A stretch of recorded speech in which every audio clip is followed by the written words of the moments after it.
Oke, halo viewers.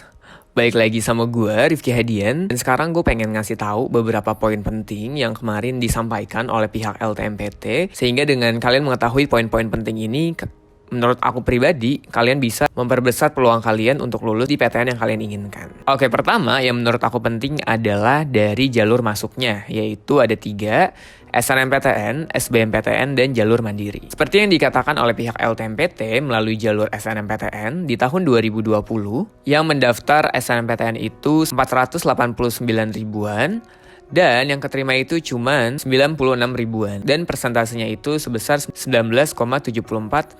Gak nyampe 20% ya orang yang daftar di SNMPTN dan yang lulus ternyata cuma segitu. Nah yang kedua, melalui jalur SBMPTN yang daftar itu 702 ribuan dan yang terima itu cuman 167 ribuan. Persentasenya sebesar 23,87%. Jadi sangat ketat ya. Pun di sini dia mengatakan bahwa jalur seleksi mandiri juga ketat, jadi jangan disepelekan juga. Contohnya adalah UNS, dia itu memiliki jumlah pendaftar 53 ribuan dan yang keterima itu hanya 3.261 dengan persentase sebesar 6,13%. Nah, dari sini sebenarnya menurut aku kalian udah bisa dapat gambaran sebenarnya perlu ada usaha dan nggak semudah itu kalau menurut aku. Apalagi kalau pilihan kalian termasuk PTN-PTN favorit, contohnya kayak UI, ITB, UGM, karena saingan kalian cukup banyak dan lagi di era pandemi kayak gini, aku banyak banget ngelihat anak-anak yang masih belum siap untuk mempelajari TKA-nya. Jadi masih banyak yang belum memulai belajar TKA dan menurut aku harus segera dicicil karena UTBK tinggal beberapa bulan lagi. Nah, untuk SNM tahun 2021 ini sama sebenarnya, yang bisa mendaftar tergantung dari akreditasi sekolah, di mana akreditasi A sebesar 40%, akreditasi B sebesar 25%, dan akreditasi C hanya 5%. Yang aku harus sampaikan juga di sini, coba lihat peluangnya. Lihat faktor alumninya, apakah ada alumni kalian yang sudah lulus di jurusan dan PTN yang kalian inginkan di tahun sebelumnya, tahun 2020. Karena faktor alumni ini menurut aku juga akan memperbesar peluang kalian untuk bisa lulus di SNMPTN tahun 2021. Sebenarnya untuk informasi lengkapnya akan disampaikan pada tanggal 4 Januari 2021, di sana udah akan ada lengkap UTBK kayak gimana, dilaksanakannya tanggal berapa, jadi kita tungguin aja pengumumannya tahun 2021. Cuman kemarin sempat disinggung dari pihak LTMPT bahwa UTBK tahun 2021 kemungkinan akan ada TKA dan TPS.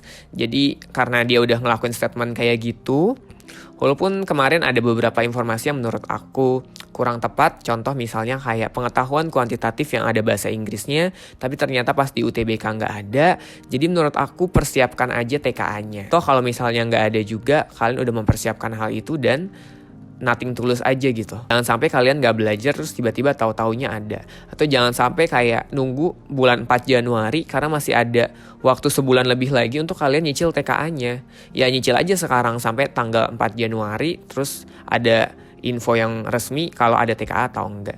Jadi menurut aku jangan sampai kalian gak belajar TKA dari sekarang. Langsung cicil aja, langsung belajar aja. Karena kalau aku lihat dari hasil TO di tempat kerja aku juga, emang lebih tingginya di TPS dibandingkan TKA. So kalau misalnya kalian bisa ningkatin TKA kalian, otomatis peluang kalian untuk lulus di PTN kan juga akan lebih besar. Di UTBK ini kan akan ada pembobotannya. Jadi kalau misalnya rata-rata kalian besar, tapi ternyata di suatu subtesnya kalian gak bagus berdasarkan pembobotan, itu kan juga akan memperkecil peluang kalian untuk lulus gitu. Jadi sekarang dilihat kalau misalnya mau teknik, coba lihat matematikanya sama fisikanya bagus atau enggak. Tapi juga tidak menyepelekan kimia dan biologinya. Jadi kalian udah harus cari tahu ya pembobotannya seperti apa di jurusan yang kalian inginkan. Oke, kemarin pun dikasih tahu untuk rata-rata nilai TPS tertinggi dan untuk terendahnya adalah 353,725. Dari sini kita harus tahu gambarannya seperti apa, karena sebenarnya rata-rata UTBK tahun ini nilainya lebih kecil. Nah, terus kemarin yang menariknya lagi adalah dikasih tahu 10 sekolah terbaik yang mendapatkan nilai TPS dengan rata-rata tertinggi. Dan aku amazed banget sih, aku kagum banget dengan anak-anak dari sekolah itu. Kalian bisa lihat di sini. Dan aku udah catat sebenarnya beberapa sekolah yang aku tahu, SMA unggulan Muhammad Husni Tamrin atau kita sebut sebagai MHT, Man Insan Cendikia, SMA 8 Jakarta, SMA 5 Surabaya, SMA 1 BPK Penabur Jakarta, dan SMA 1 Negeri Yogyakarta. SMA Negeri 1 Yogyakarta. Ada beberapa SMA yang tadi aku sebutin memang les di tempat bimbel yang aku kerja sekarang. Dan aku emang lihat dari progresnya, dari hasil nilai-nilainya emang lumayan tinggi di tahun kemarin. Dan tahun sekarang pun karena aku masih kerja di tempat yang sama dan anak-anaknya juga dari SMA ini juga, mereka bilang kemarin kayak, Kak, aku ngerasa beban nih karena takutnya nggak bisa mencapai target yang diinginkan atau ekspektasi dari orang lain. Aku ngerasa cukup paham sih dengan hal itu. Mereka ngerasa beban karena pasti ada ekspektasi dari orang-orang. Oh, tahun ini nilai yang tertinggi dari sekolah ini. Kamu juga harus bisa untuk menggapai nilai yang tinggi juga di tahun berikutnya. Atau sebagian dari kita juga takutnya nggak bisa menuhin ekspektasi itu. Aku saranin, jangan terlalu dianggap beban, tetap belajar aja, tetap enjoy aja. Jangan terlalu berpikir untuk menuhin ekspektasi orang lain, tapi lihat ke diri kalian juga. Kalian senangnya di mana, apa yang ingin kalian capai. Jadi belajarnya lebih enjoy aja. Ada juga mungkin beberapa orang yang dari nggak SMA favorit ini ngerasa kayak, aduh saingan gue banyak ya, aduh ternyata nilai mereka tinggi-tinggi banget. Iyalah dari SMA favorit misalnya, dari 10 SMA yang ada di sini misalnya. Aku saranin sih jangan terlalu fokus dengan SMA-nya atau dengan rata-rata nilai sekarang. Tetap berusaha semaksimal mungkin aja, tetap cicil latihan soal juga. Kalau kalian punya semangat yang tinggi, kalian udah nyicil belajar dari sekarang, kalian percaya dengan mimpi-mimpi kalian, dan kalian punya usaha, punya tindakan untuk ngelakuin hal itu, ya menurut aku pribadi kalian juga gak akan kalah dari 10 SMA favorit dengan rata-rata nilai tertinggi ini.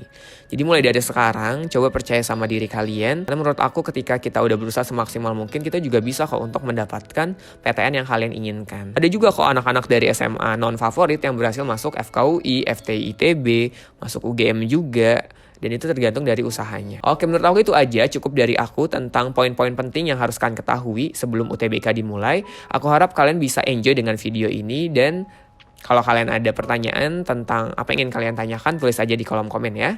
Aku rasa cukup untuk hari ini. Thank you udah nonton video ini. Hope you enjoy dengan videonya.